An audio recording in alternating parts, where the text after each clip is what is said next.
Hello everyone, কি অবস্থা সবার? Welcome back to the channel.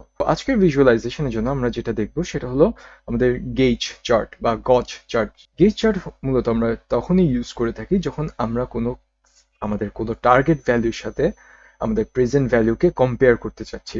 Suppose আমরা একটা কোম্পানিতে কাজ করতেছি, সো এইভাবে আমাদের হচ্ছে পুরো বছর শেষে আমাদের কিছু টার্গেট ফিল আপ করার কথা ছিল।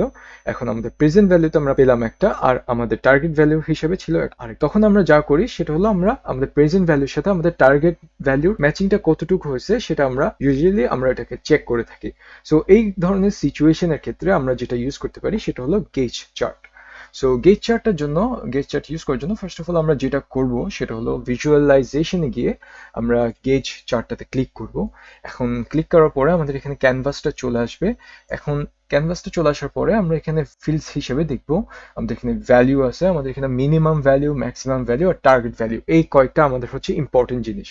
সো আমরা ভ্যালু হিসেবে সাপোজ আমরা সেলসটা আমরা দেখতে চাচ্ছি, সো আমরা এখানে সেলসটা আমরা ভ্যালুতে বসিয়ে দিব। এখন বসানোর পরে আমরা দেখব যে এখানে আমাদের লেফট সাইডে দেখাচ্ছে 0 মিলিয়ন, আমাদের মাঝখানে ভ্যালুটা দেখাচ্ছে 2.30 মিলিয়ন, আর আমাদের এন্ড ভ্যালুটা হচ্ছে 4.59 মিলিয়ন।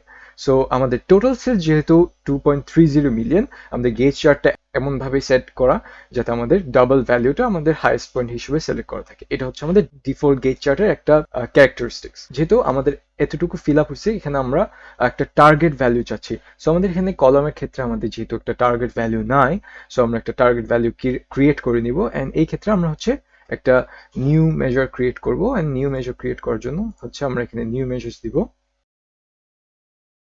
সাপোজ আমরা আমাদের টার্গেট হিসেবে আমাদের সেলসের 1.3 এর গুণটা চাচ্ছি। সো আমরা এখানে মেজারটা ক্রিয়েট করে আমরা হচ্ছে টার্গেট ভ্যালুটা ক্রিয়েট করছি। এখন আমরা সেটা আমাদের টার্গেট ভ্যালুতে সেট করে দিব। এখন এটা সেট করার পরে আমরা দেখব এখানে আমাদের যে টার্গেট ভ্যালুটা সেটা হচ্ছে আমাদের 2.99।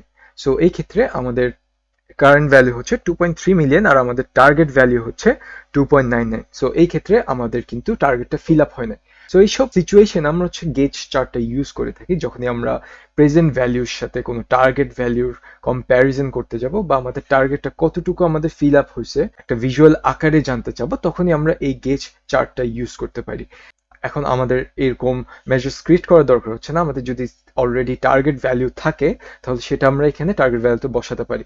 আবার আমাদের এখানে মিনিমাম ভ্যালুসেরও অপশনস আছে।